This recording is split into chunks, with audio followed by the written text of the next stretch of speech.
Lingüística evolutiva por Alexander Mesa Corpus y Armando Caballero Cabello.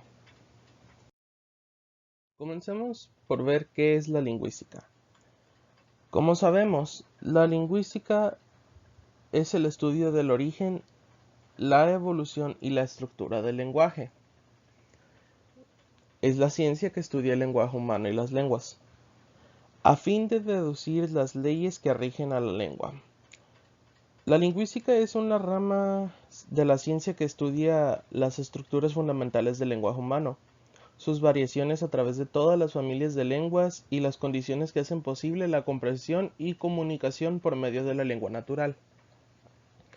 Como bien sabemos, la lingüística tiene varias ramas de estudio, como puede ser la pragmática, que estudia el significado en el contexto del discurso, la semántica, que estudia el significado literal de frases y enunciados, la sintaxis, que estudia el orden de las palabras y frases, la morfología, que estudia las palabras, la fonología, que estudia el origen de los sonidos del habla, y la fonética, que estudia los sonidos del habla. Asimismo, esta ciencia tiene varios ejes de estudio.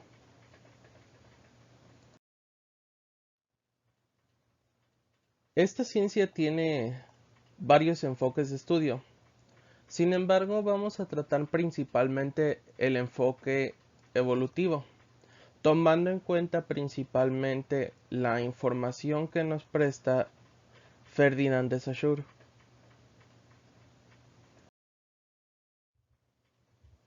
Primeramente vamos a hablar de lo que son estos ejes. Los ejes AB y CD.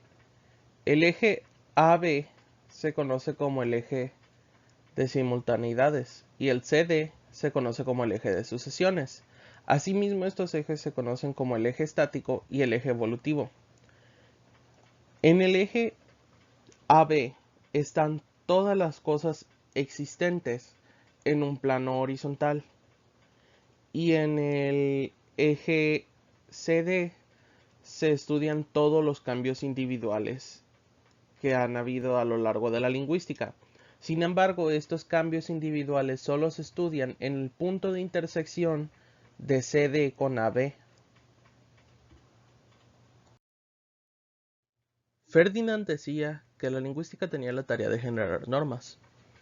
Tomaremos como enfoques el sincrónico o de sucesión y el enfoque diacrónico o de simultaneidades. En el enfoque sincrónico se nos dice que se interesa en una lengua en un momento preciso de la historia. Esto quiere decir que las normas solo pueden ser explicativas y no descriptivas. Para llegar a un entendimiento más sencillo de esto, tenemos que entender que esto quiere decir que no se debe estudiar el proceso evolutivo de cómo se llegó a conformar esa norma, sino simplemente explicar el funcionamiento de la norma sin una intervención temporal. Eso sería el enfoque sincrónico. Contrario a este, el enfoque diacrónico se interesa en la historia de la lengua y estudia sus evoluciones. El entendimiento de este quiere decir que, contrario al diacrónico, se debe de estudiar el proceso evolutivo de cómo se llega a conformar esa norma y aparte explicar el funcionamiento de la norma con intervención temporal. A eso se le conoce como una evolución histórica. Un ejemplo que viene después de Ferdinand de Saussure, donde se puede evidenciar la lingüística estática o evolutiva aplicada directamente a la realidad, parte de Franz Bopp, quien también era un estudioso de la lingüística.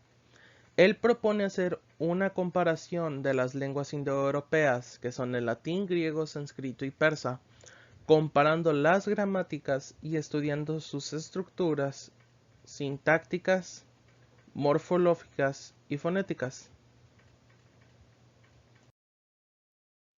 Ferdinand de Saussure, Franz Bopp y un filólogo alemán conocido como Christian Rask establecen tanto a la lengua y el habla, diciendo que la lengua es el sistema aislado sin intervención temporal, y el habla estableciéndolo como el sistema en uso, haciendo referencia que en este hay intervención temporal, porque en este hay influencia tanto del tiempo como del hablante. Para poder hacer un estudio profundo de la lengua o lingüística evolutiva, nos dicen que la lengua debe estudiarse en un punto de vista individual, sincrónico. ¿Qué quiere decir esto? Que no hay ni intervención temporal ni contextual. Esto con el objetivo de no generar polisemias o ambigüedades. Tras la llegada de Ferdinand de Saussure, Franz Bopp y Christian Rask, llega Sir William Jones. Sir William Jones buscaba, mediante la comparación directa del sistema gramatical completo, estudiar el sistema aislado de las lenguas indoeuropeas, visto desde el punto estrictamente fonético. Él buscaba en las 4 lenguas los términos básicos, debido a que estos términos se repetían más o tenían más presencia en las 4 lenguas, estudiando así las leyes fonéticas que seguían esos términos, y reconstruyendo así un fonema original. Esto él lo denominó un protofonema, en donde él identificaba rasgos distintivos específicos fonéticos que pudieran inferir a cuál era la lengua original mediante la cual se formaron distintas palabras. Algunos ejemplos de la evolución de la lengua puede ser, por ejemplo, la evolución de las lenguas portugués, catalán, gallego, francés, italiano, rumano y castellano, que todas estas lenguas parten de la lengua del latín. Parten del latín tras la invasión de los romanos a la península ibérica, donde se encontraban los iberos, celtas, tartesios, celtíberos, etc., cuyas lenguas eran conocidas como prerrománicas, antes de la invasión de Roma a la península ibérica. Sin embargo, en el año 447 después de Cristo, en la caída del Imperio Romano, el latín en forma se pierde y nace el latín vulgar, que estaba influenciado por el griego, el celta y otras lenguas germánicas. Sin embargo, hoy en día estos idiomas todavía conservan palabras antiguas adaptadas o derivadas de las lenguas prerrománicas.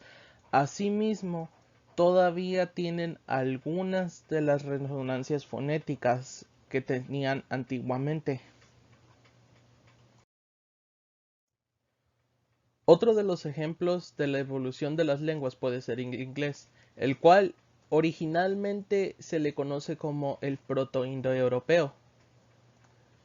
Este utilizaba vocablos del dialecto celta y latín, así como algunos de los vikingos y también germanos. Cuando a las civilizaciones proto-indoeuropeas llegan los anglos, los sajones y los jutos, comenzaron a influenciar en los idiomas que se hablaban en la zona, haciendo que el inglés tomara palabras escandinavas, latinas y anglosajonas. El inglés parte del uso de estas 3 idiomas o 3 lenguas, 3 dialectos.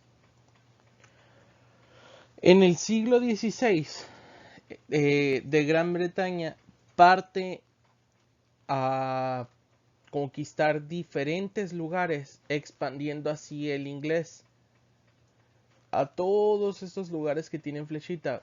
Gran Bretaña fue y comenzó a conquistar, haciendo así que la evolución que estaba teniendo en el siglo XVI del inglés pasara a todos lados y esparciendo así el inglés, que con el tiempo se fue modificando por la influencia de las zonas donde llegaron, por ejemplo aquí o aquí.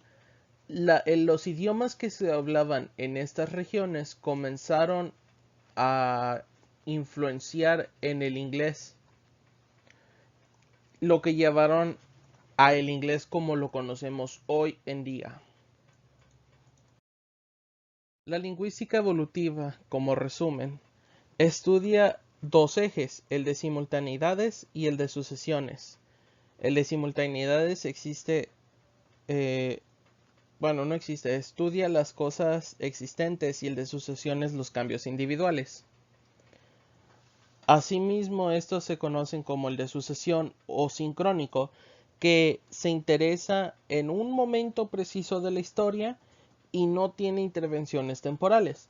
Y el diacrónico o el de simultaneidades sí se interesa en la historia completa de la lengua y tiene intervenciones temporales. A ese es al que se le conoce como la evolución histórica. El objetivo de la lingüística evolutiva es analizar el punto de origen de una lengua y cómo ha evolucionado hasta lo que es hoy en día.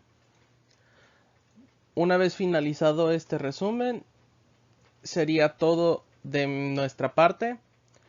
Lamento que mi compañero no haya podido poner su audio, pero experimentamos algunos problemas técnicos. De igual manera sería todo y muchas gracias.